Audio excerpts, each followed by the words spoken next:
Hi everyone, you'll have to bear with me on this one. My audio died halfway through recording it, so I've had to do an overdub rather than re-record the whole thing. So this is my 60 litre Superfish Qubiq 60. I've been battling an outbreak of cyanobacteria that, like you can see here on the substrate in the wood.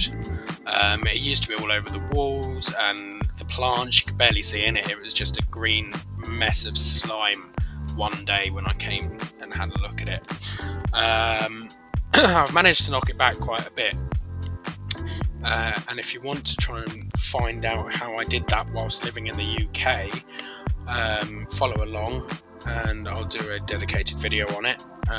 It's a lot harder than if you were living in the US because we don't have access to things like maricin and erythromycin. But in this tank I have a variety of different fish. I have peacock gudgeons, a trio of peacock gudgeons, the male of which is missing currently. I believe he's in one of those caves, but I usually give him a couple of days when they go missing because the last time I saw him he was in breeding colours, flaring at the females hoping to breed. So I'm thinking he's somewhere in there looking after eggs, but if he doesn't show his face in a few days' time I will have to get in there and look for him. These guys come from Papua New Guinea.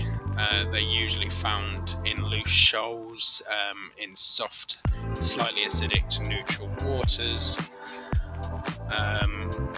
Feeding them has never been an issue.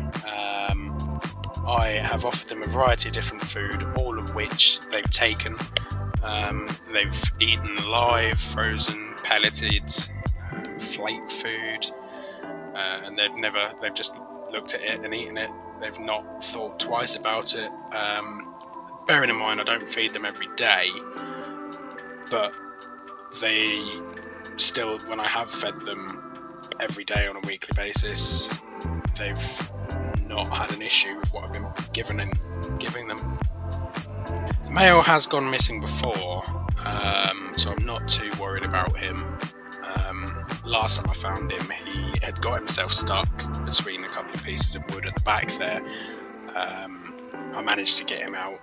I took the tank apart and couldn't find him anywhere, turned around and he was there on the floor laying on the wet towel. I picked him up, put him back in, and he swam off like nothing had happened and carried on with his life.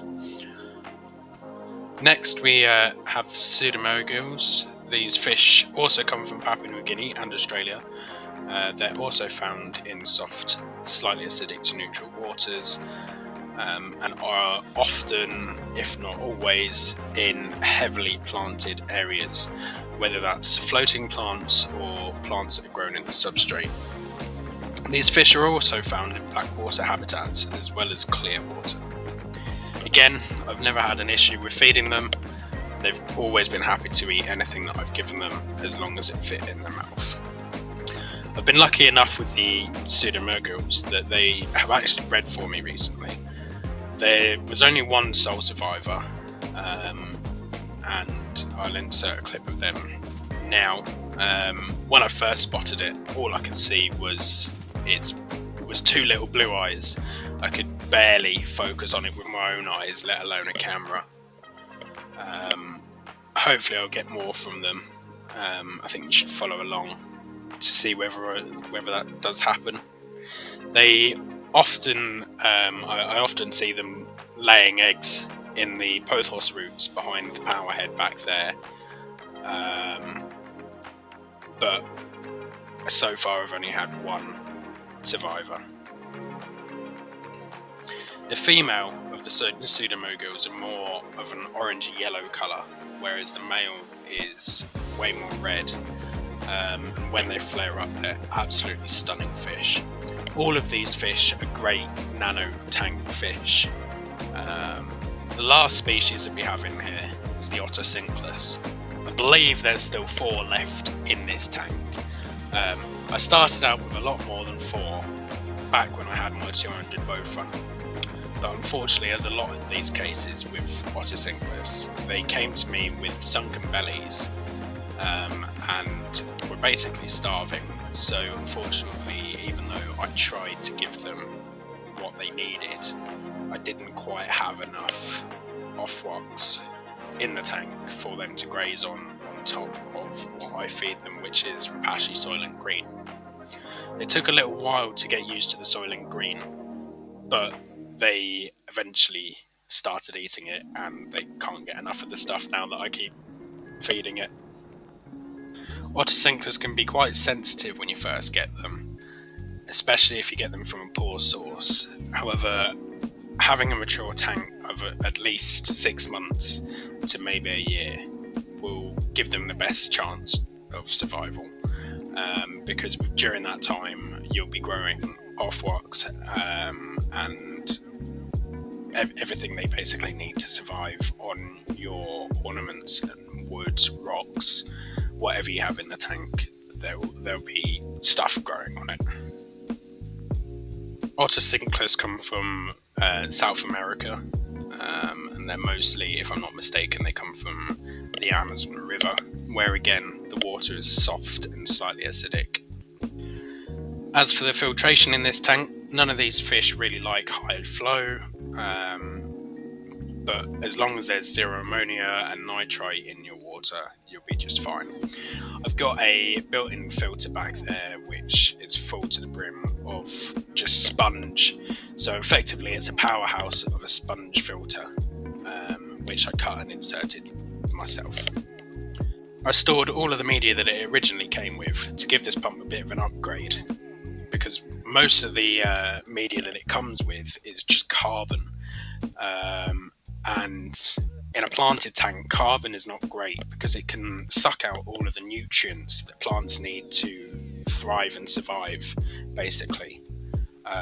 So I don't tend to keep carbon in any of my tanks unless I need to take out a medication or I've accidentally spilled something in the tank, which can happen. I've never done it, touch wood, yet, but it can happen, and carbon and water changes are a great way of getting things out that shouldn't be in the tank. I'll go into my fertilizer regime for all of my tanks that have plants in another video, but spoiler alert, I make my own and basically use the EI regime despite not having CO2. In the opposite corner there, I have another sponge filter. This is just to give the tank a bit of an extra flow, because the pump that it comes with is, I think it's a 3 times turnover, and I look for minimum, which is this tank, of 7 times turnover. The majority of my tanks have more than that, especially my planted ones. Thanks for watching this video. Please like, subscribe, and follow me if you want to find out how I fought back the cyanobacteria in this tank, as well as a deep dive into my fertilizer regime and a look at my other tanks. So keep an eye out for those.